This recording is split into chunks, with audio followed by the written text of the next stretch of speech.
Inze nsiba mbagamba nnyo baganda bange mu abali e Bulaaya bwe muba mukozesa internet mufeeyo nnyo okusengejja ebigambo bye mwogera mbaddiramu nabagamba mmwe baganda bange abakola e Bulaaya abakozesa internet mufeeyo okusengejja ebigambo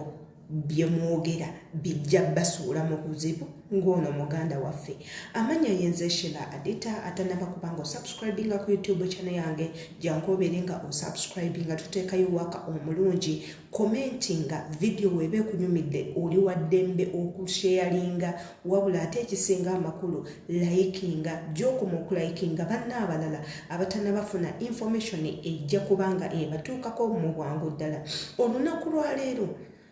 akatambi ka Doni ASIYA kafulumye nga bali mumukubira mu kifo ekisanyukibwamu ng'abantu abamukuba bamulanga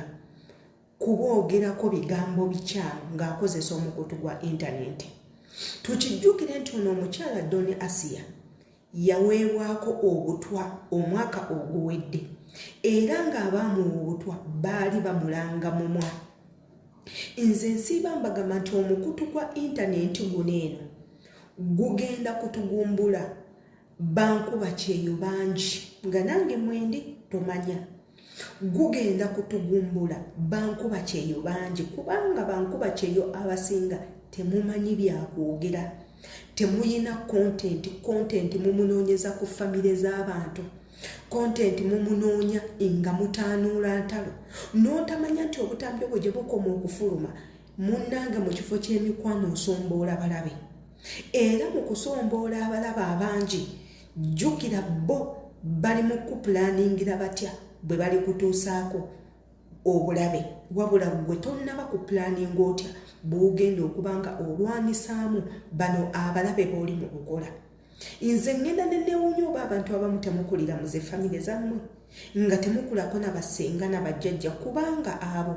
gy'emikutu gy'emisingi emikulu be baliwo okubuulirira okutaaminga omwana mu direction entuufu bannange mugezeeko okufuga omumwa intaneti eno naddala omukutu gwa TikTok ogugenda otugumbula abana Uganda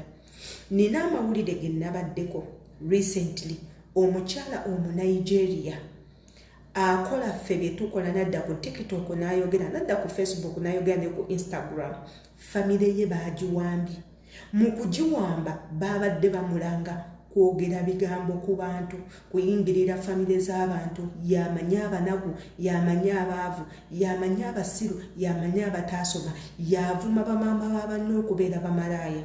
abawambye famire ye yonna okuli nnyina okuli kitaawe n'omwana we wabula batandise kumusindirakirako bitundu ku bitundu omwana nga bamutemyetemye kitegeeza ati bannange mubeere very careful mwegendereze nnyo bw'oba tolina byakwogera kiba kirungi n'osirika okwogera kirungi naye oyogedde biki yes okwogera ennyo kirungi naye oyogedde biki okwogera kirungi naye oyogererawa waliwo ekiseera wekyetaagisa ng'olina okusirikawo si buli ddakiika nti gw'olina okwogera kubanga si buli by'oyogera nti nno birungi si buli by'oyogera nti bigenda kusanyusa abantu abalala mulimu munnange abanyiiga kamba twaliko mu katambi akali mu kusakulatinga essaawa eno ate tumala era tukomewo biri ne bakyokya ne bamukuba tompulira anange luno lunjokya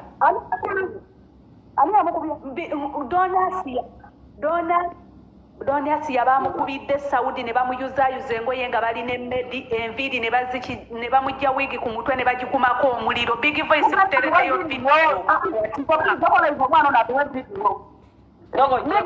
ye vidiyo ngitaddewo Big Voice ngitaddewo Big Voice kale mujjeko ogitadde mu inbox oba ku WhatsApp eyo mu kibokisi kyoyo ngwayo ye gyeri amanyiyo Big Voice ngikuteereddeyo ku WhatsApp yo olina namba yange ya WhatsApp olina namba yange nako yange nonnema amambudde ye baziyuziza wigi ne bagikuma ye wigi ne bagikumako omuliro ku yidi babadde mbu bagenze Kyakala Saudi simanyi mu kabaala ki kye baamukoledde eyo. Big voice yangu wanze kukirabanga nabagamba okubatuusaako buli kipya kati neddobo zino kati bibonye nabagamba ejja lisooka tugende tuluddeko byebyo bana anaasobola oku alina enamba yange sindika Hey Shadia video tugifune esobole okutambula.